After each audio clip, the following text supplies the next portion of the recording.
जिस प्राणी को मृत्यु भय उपस्थित हो जाए, ये ज्ञात हो जाए कि मेरी मृत्यु कब है, उसे कौन सा कर्म करना चाहिए।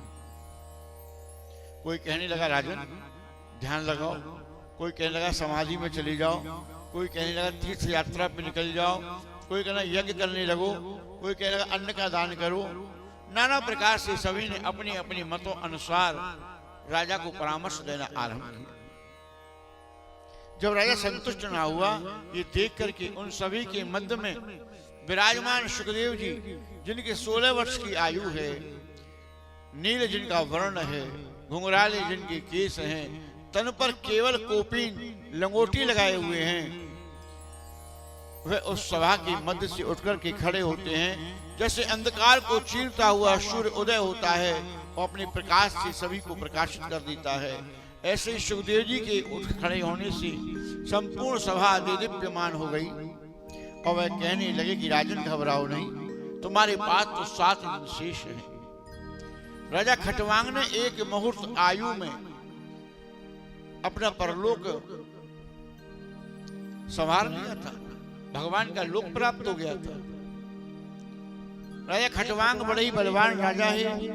उन्होंने देवासुर संग्राम में एक बार देवताओं की सहायता की।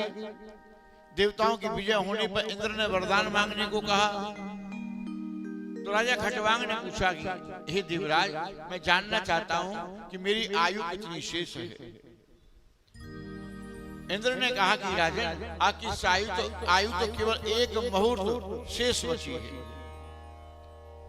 ये सुनकर राजा खटवांग ने कुशा का आसन बिछाया, उत्तर दिशा की ओर मुख किया, हाथ में जल लिया और अपने जाने अनजाने किए कर्मों का ध्यान किया कि मैंने जाने अनजाने में जो भी कर्म किए हैं वह सभी कर्म हरि के चरणों में अर्पित करता हूँ, सच्चिदानंद श्री कृष्ण के चरणों में अर्पित करता हूँ।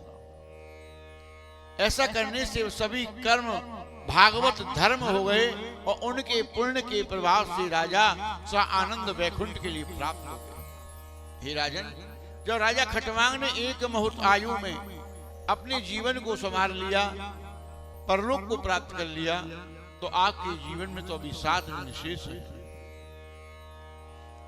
आप ये बताएं कि अभी आपने गुरु नाम लिया है या नहीं लिया है?